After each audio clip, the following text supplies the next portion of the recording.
নমস্কার। আজকে বৃশ্চিক রাশির বিষয় নিয়ে কথা বলবো। বৃশ্চিক রাশির বহু মানুষ বৃশ্চিক রাশির বলছে যে দাদা আমরা ভালো নেই। সেই 2024 সাল থেকে এখনো অবধি বৃশ্চিক রাশির মানুষেরা বলছে যে দাদা আমরা বিভিন্ন রকম সমস্যার মধ্যে পড়ে যাচ্ছি, যা কাজ করতে যাচ্ছি সেখানেই যেন একটা নতুন বাধা সৃষ্টি হয়ে যাচ্ছে। বৃশ্চিক রাশির মানুষরা বলছেন যে দাদা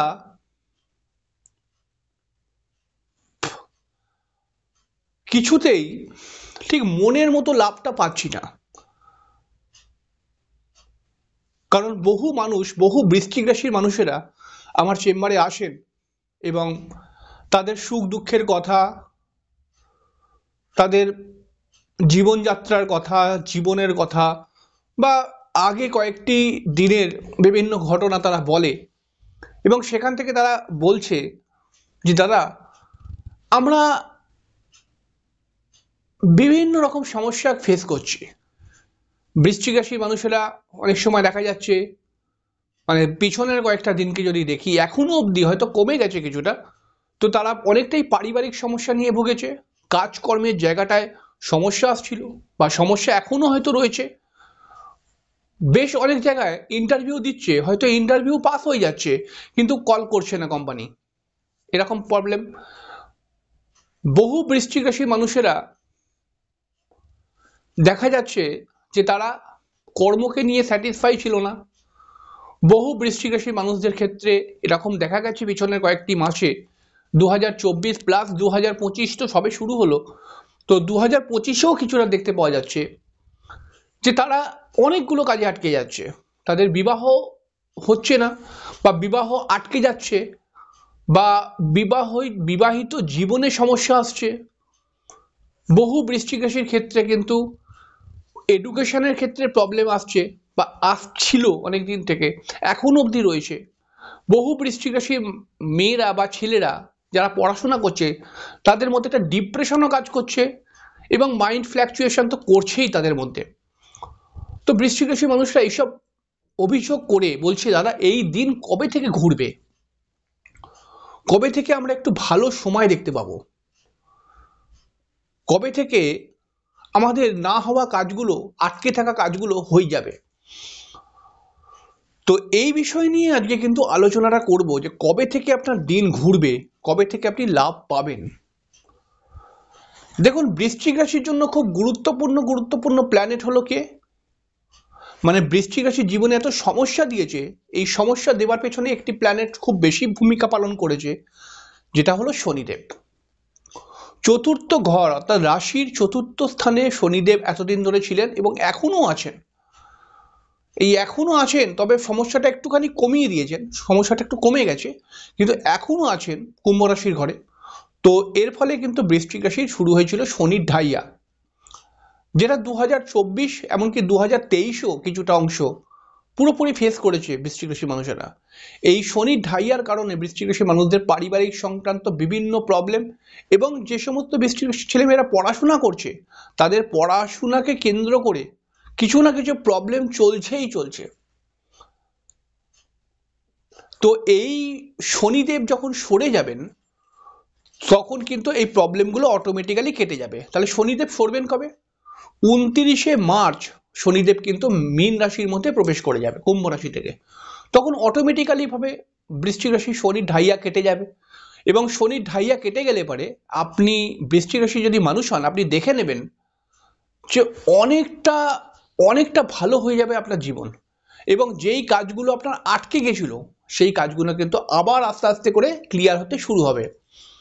এবং আপনি দীর্ঘদিন থেকে বেশ কিছু পারিবারিক সমস্যার মধ্যেও ভুগছিলেন, যেই পারিবারিক সমস্যাগুলো কিন্তু অটোমেটিক্যালি কেটে যাবে। আপনি যদি বৃশ্চিক রাশির মা হন, মানে আপনার সন্তান যদি বৃশ্চিক রাশির একজন মানুষ হয়ে থাকে, তাহলে আমি জানি আপনি কিন্তু এই ঢাইয়ার প্রভাবে আপনিও ডিপ্রেস হয়ে রয়েছেন বা আপনারও কোনো ছোটখাটো শরীর স্বাস্থ্য খারাপ হচ্ছে,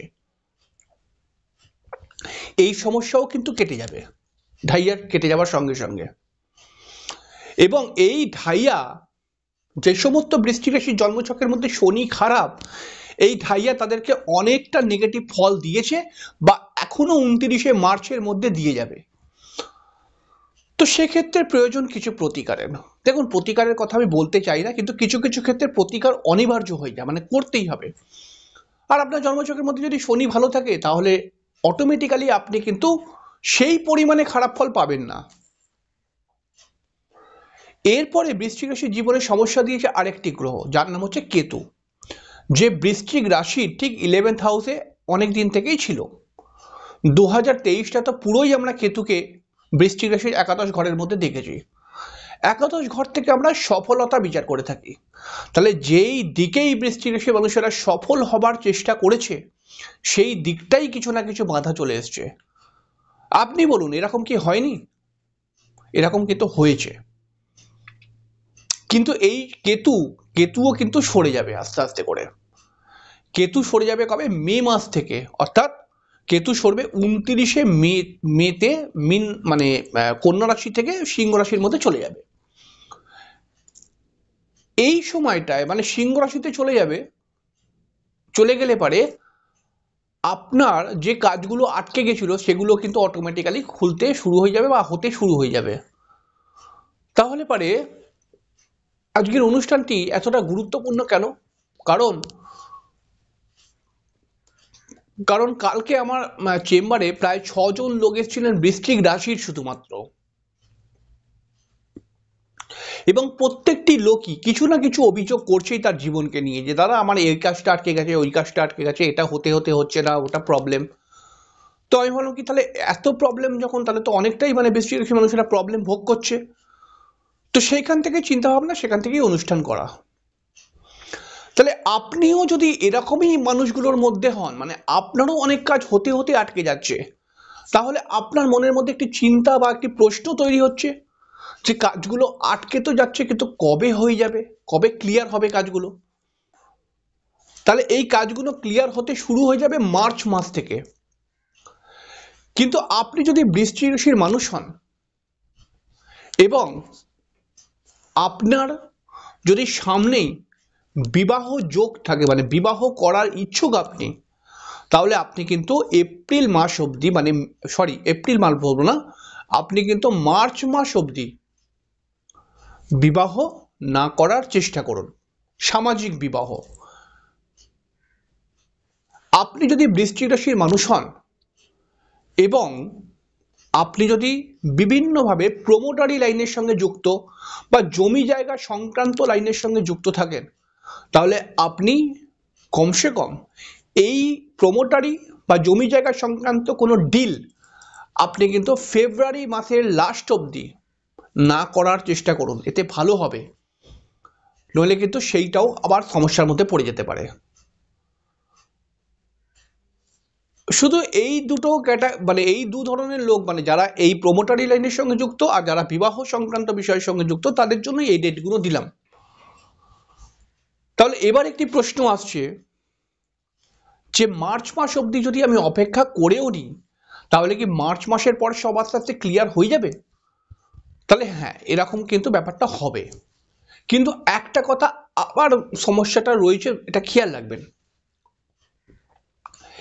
এবার জন্মছকের মধ্যে বৃশ্চিক রাশির অষ্টম স্থানে বৃহস্পতি যাচ্ছে।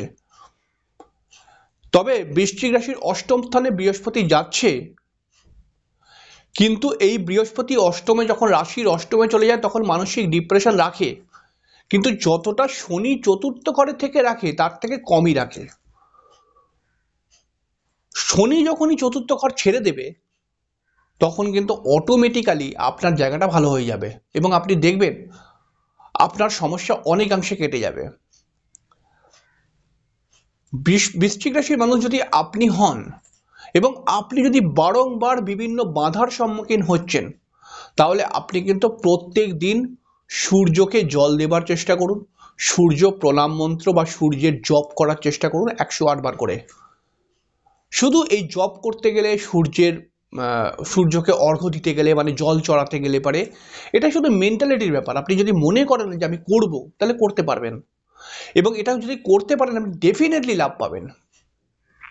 আর নচেত কোনো রত্ন প্রতিকার, কবচ প্রতিকার এগুলো করতে হবে। এখনো 2025-এর মার্চ মাস অবধি শনি কুম্ভ রাশির মধ্যে রয়েছে।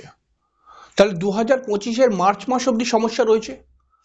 এবার ধরুন আপনি বৃশ্চিক রাশির মানুষ, এখনই কোনো একটি বিষয়ের সমস্যা অনেকটাই জটিল হয়ে গেছে, তাহলে মার্চ মাসের মধ্যে তো সেটা আরো মহাজটিল হয়ে যাবে, তো সেটাকে রেমেডি করতেই হবে। কিন্তু যদি আমরা কথায় বলি যে কবে এই সমস্যা কাটবে, তাহলে কিন্তু মার্চ মাস থেকে অবশ্যই কেটে যাবে।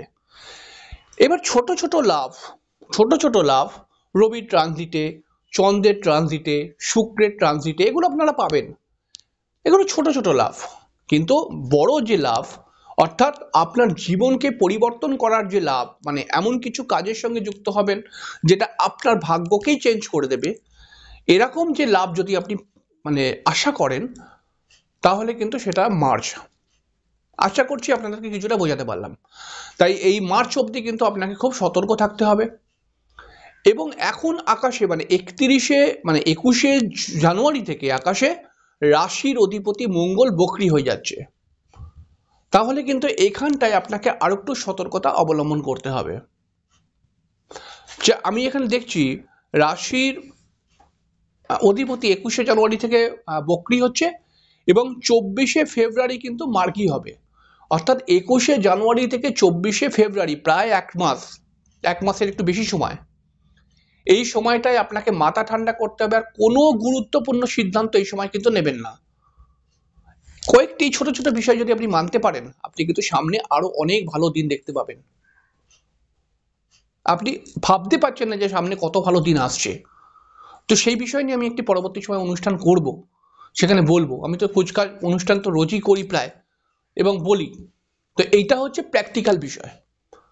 এই বিষয়টাকে মাথায় রেখে আপনি কিন্তু এগোন, তাহলে লাভ পাবেন, নচেত কিন্তু সমস্যা তৈরি হতে পারে আপনার জীবনে। যাই হোক, খুব সামান্য করে বোঝাবার চেষ্টা করলাম। আমার বক্তব্যের সাথে আপনার জীবনে সাদৃশ্য খুঁজে পেলেন? আপনিও কি বিভিন্ন কাজে আটকে পড়ছেন? অবশ্যই কমেন্টস করে জানাবেন। অনুষ্ঠানটি যদি ভালো লাগে তাহলে একটি লাইক দেবেন। তো আজকে অনুষ্ঠান এখানে শেষ করলাম। পরের দিনকে আবার একটি নতুন রাশির অনুষ্ঠান নিয়ে চলে আসবো। ততক্ষণের জন্য নমস্কার, ভালো থাকবেন।